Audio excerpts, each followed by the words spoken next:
고성희의 얼음 같은 목소리가 병실의 공기를 가른다. 그러니 이제 그만 돌려줘. 넌 내 딸 지킬 자격 없어. 내 그 못난 아들 때문에 내 딸이 더 이상 고통받는 꼴 난 못 보니까. 그 말이 끝나는 순간 망연자실하게 서 있던 지은호의 몸이 휘청거린다.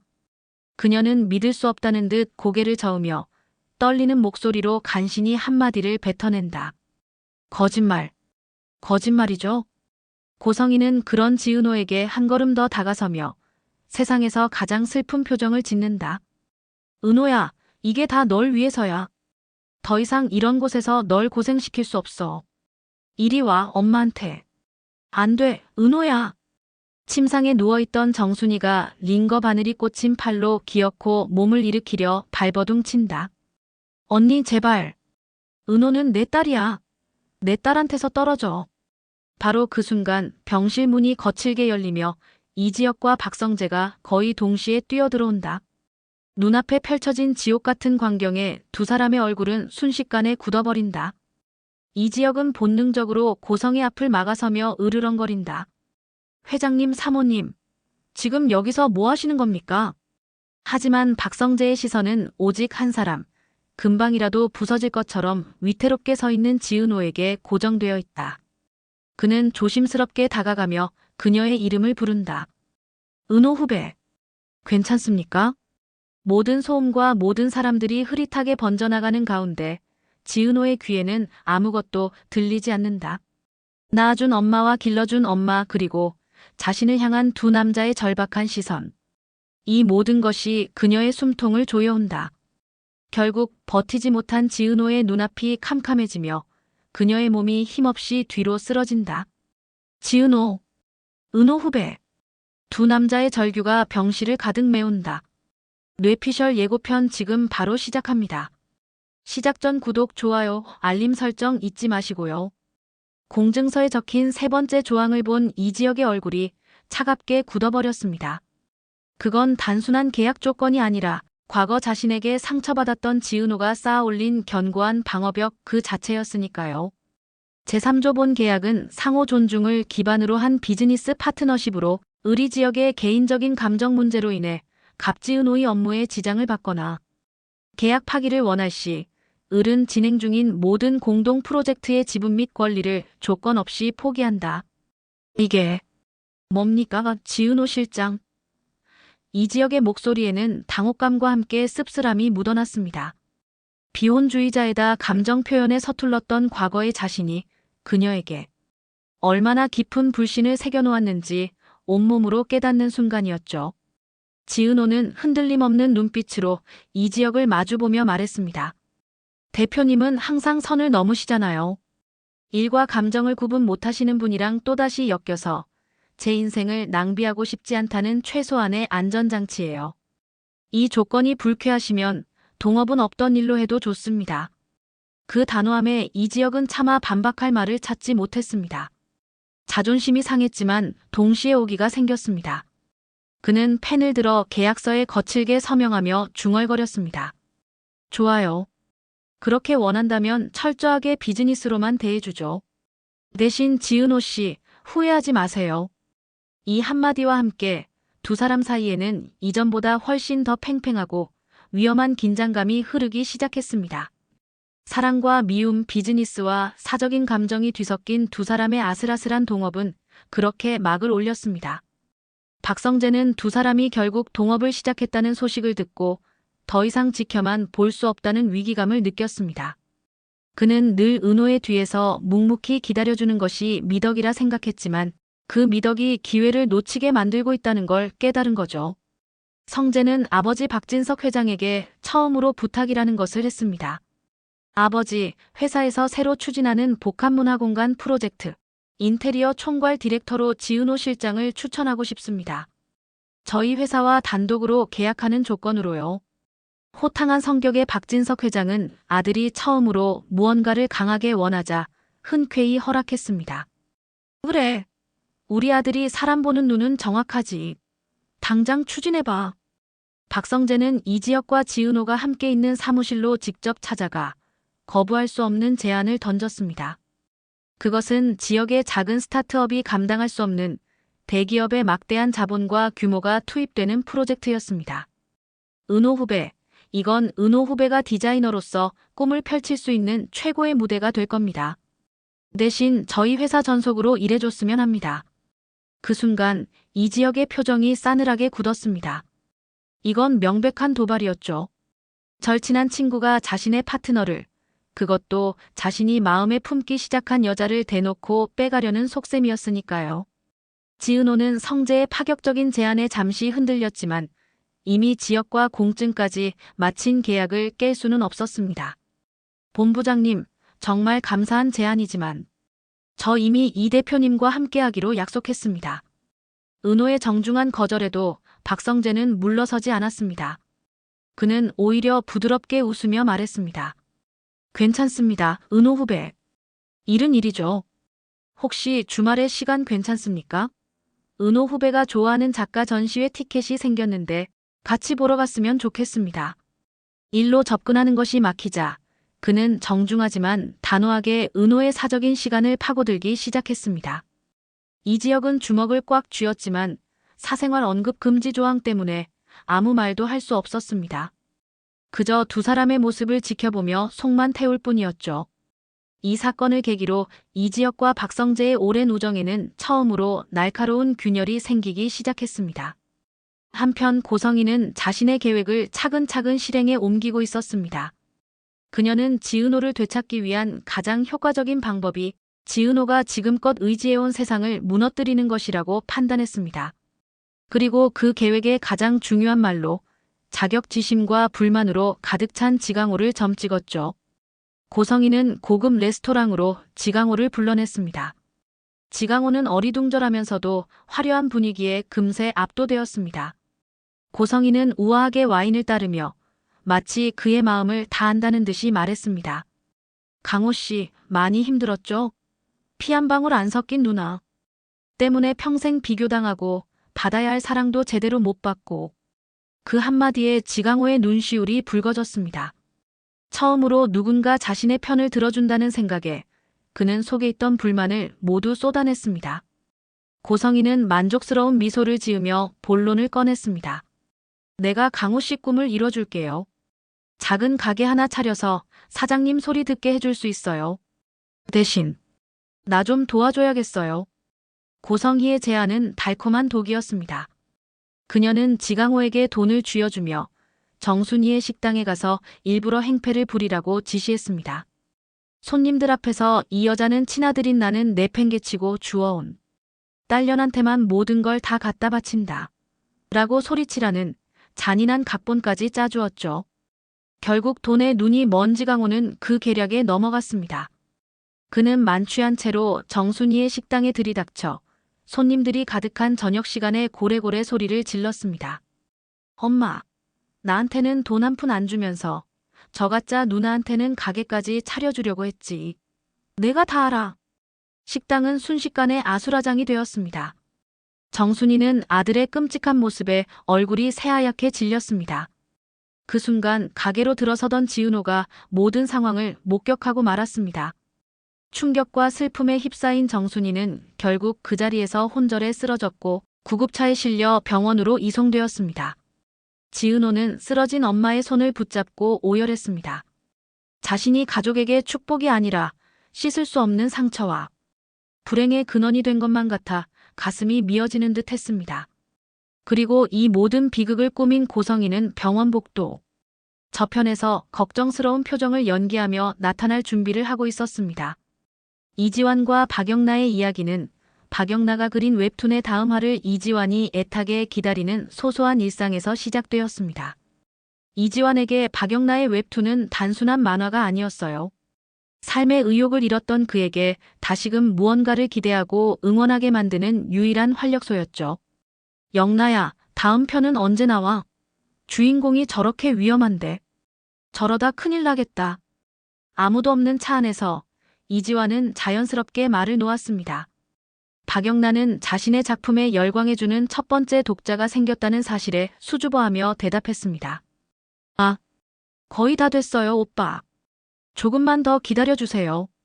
그녀의 그림 속 세상은 언제나 잿빛이었던 자신의 현실과 달리 용기와 희망으로 가득 차 있었고 이지환은 그 세상의 가치를 온전히 알아봐주는 유일한 사람이었습니다. 그러던 어느 날 이지환은 국내 최대 규모의 웹툰 공모전 공고를 보게 됩니다. 그는 망설임 없이 그 화면을 캡처해서 박영나에게 보여줬습니다. 영나야, 여기 한번 도전해보는 거 어때? 내 실력이면 충분히. 그 말을 듣는 순간 박영나의 얼굴은 급격히 어두워졌습니다. 안 돼요, 오빠. 엄마가 아시면 저는 정말 큰일 나요. 그림 그리는 것 자체를 싫어하시는데 이런 공모전은 상상도 못할 일이에요. 그녀의 목소리에는 어릴 때부터 뿌리 깊게 박힌 두려움이 가득했습니다.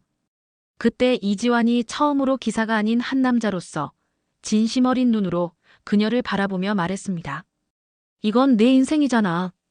언제까지 엄마 그림자 뒤에 숨어서 살 거야? 이 재능은 내 거야. 누구도 맘대로 짓밟을 수 없는 거라고. 내가 무슨 일이 있어도 옆에서 지켜줄게. 그의 단단한 목소리와 흔들림 없는 눈빛에 박영란은 생전 처음으로 반항이라는 것을 해보고 싶다는 용기를 얻었습니다. 그녀는 밤을 새워 작품을 다듬었고 이지환은 곁에서 밤참을 챙겨주고 자료를 찾아주며 든든한 지원군이 되어주었습니다. 마감일 새벽 두 사람은 떨리는 손으로 함께 제출 버튼을 눌렀습니다. 그것은 단순한 공모전 응모가 아니라 세상과 엄마에게 던지는 두 사람의 첫 번째 출사표였습니다. 결과는 기적 같았습니다. 수천 개의 경쟁작을 뚫고 박영나의 웹툰이 대상을 차지했다는 이메일이 도착한 거죠. 두 사람은 좁은 차 안에서 서로를 마주보며 환호성을 질렀습니다. 박영나는 기쁨의 눈물을 흘렸고 이지환은 그런 그녀를 보며 자신의 일처럼 가슴 벅차했습니다. 문제는 시상식이었습니다. 당연히 박영란은 갈 수 없다고 고개를 저었죠. 하지만 이지환은 이미 모든 준비를 마친 상태였습니다. 그는 조심스럽게 준비해온 드레스와 구두를 건넸습니다. 오늘 하루만이라도 박영란 화가로 살아봐. 세상이 내 재능을 축하해주는 날이잖아. 내가 완벽하게 경호할 테니 아무 걱정하지 마. 결국 박영란은 용기를 냈습니다. 시상식장. 수많은 사람들의 박수 속에서 무대에 오른 박영란은 떨리는 목소리로 수상 소감을 말했습니다. 제 그림을 세상 밖으로 나올 수 있게 용기를 준 한 사람에게 이 영광을 돌리고 싶습니다. 그녀의 시선은 객석 구석에서 자신을 향해 따뜻하게 미소 짓고 있는 이지환에게로 향했습니다. 생애 가장 빛나는 순간이었죠. 하지만 진짜 비극은 바로 그 순간에 시작되었습니다. 어떻게 알았는지 고성이가 얼음처럼 차가운 얼굴로 시상식장에 나타난 겁니다. 그녀는 성큼성큼 무대로 올라가 박영나의 마이크를 빼앗고는 장례를 향해 경멸에 찬 목소리로 외쳤습니다. 소란을 피워 죄송합니다. 제 딸은 이런 저급한 그림을 그리는 아이가 아닙니다. 이건 모두 저 운전기사 놈이 철없는 제 딸을 꿰어내서 버린 짓입니다. 시상식장은 순식간에 아수라장이 되었습니다. 박영란은 충격과 수치심에 그 자리에서 얼어붙었고 이지환은 본능적으로 무대로 뛰어 올라가 영나를 감싸 안았습니다. 이때만큼은 공적인 자리였기에 그는 다시 원래의 말투로 돌아왔습니다. 아가씨, 괜찮아요. 그 모습을 본 고성희의 분노는 극에 달했습니다. 그녀가 손짓하자 대기하고 있던 경호원들이 나타나 이지환을 거칠게 끌어냈습니다. 끌려나가면서도 이지환의 시선은 오직 울고 있는 박영나에게 고정되어 있었습니다. 잠시 후 텅 빈 복도에서 고성희는 이지환의 뺨을 세차게 내리쳤습니다. 그리고 두툼한 돈 봉투를 그의 가슴팍에 던졌죠. 이게 내 퇴직금이자 위자료야. 다시는 내 딸 앞에 나타나지 마. 내까지 게 감히 누굴 넘보고 내 딸 인생을 망치려 들어. 이지환은 바닥에 떨어진 돈 봉투를 줍지도 않은 채 붉어진 뺨으로 고성희를 똑바로 쳐다보며 차갑게 말했습니다. 그는 박영나를 지칭할 때 다시 아가씨라는 호칭을 사용하며 자신의 진심을 프로페셔널한 태도 뒤에 숨겼습니다. 저는 아가씨 인생을 망친 게 아니라 아가씨의 꿈을 지켜주려 했습니다. 돈으로 사람 마음까지 살 수 있다고 생각하지 마십시오. 회장님, 사모님. 그날 이후 이지환은 해고당했고 박영란은 자신의 방에 감금되었습니다. 모든 외부와의 소통이 차단되었죠. 하지만 고성희가 빼앗지 못한 것이 딱 하나 있었습니다. 바로 서로를 향한 두 사람의 마음이었습니다. 며칠 뒤 박영란은 집안의 가사 도우미를 통해 몰래 이지환에게 쪽지 하나를 전달하는 데 성공합니다. 오빠 괜찮으세요? 정말 죄송해요. 하지만 후회하지 않아요. 제 인생에서 가장 화려한 날이었어요. 쪽지를 읽은 이지환은 굳은 결심을 한 듯 어딘가로 향했습니다. 억압과 반대 속에서 두 사람의 마음은 오히려 더 깊고 단단하게 연결되었고 이제 세상에 맞서 함께 싸울 준비를 시작한 것입니다. 이수빈은 박성재의 이혼남 발언이 거짓말임을 확신하고 그가 지은호와 함께 있는 카페에 일부러 나타났습니다. 그녀는 해맑게 웃으며 폭탄을 던졌습니다. 어머, 성재 오빠. 오빠 이혼했다는 소문이 있던데 그거 아니죠? 우리 큰오빠가 증인이라면서요? 근데 우리 오빠는 오빠 결혼한 적도 없다고 하던데 은호 언니한테 잘 보이려고 거짓말까지 한 거예요? 그 순간 카페 안의 공기가 얼어붙었습니다. 지은호는 충격받은 눈으로 박성재를 바라봤습니다. 자신을 존중해주는 좋은 선배라고 생각했던 사람이 자신에게 다가오기 위해 그런 유치한 거짓말까지 했다는 사실에 큰 실망감을 느꼈죠. 박성재는 당황해서 아무 말도 하지 못했고 이수빈은 계산된 순진함으로 상황을 즐기고 있었습니다.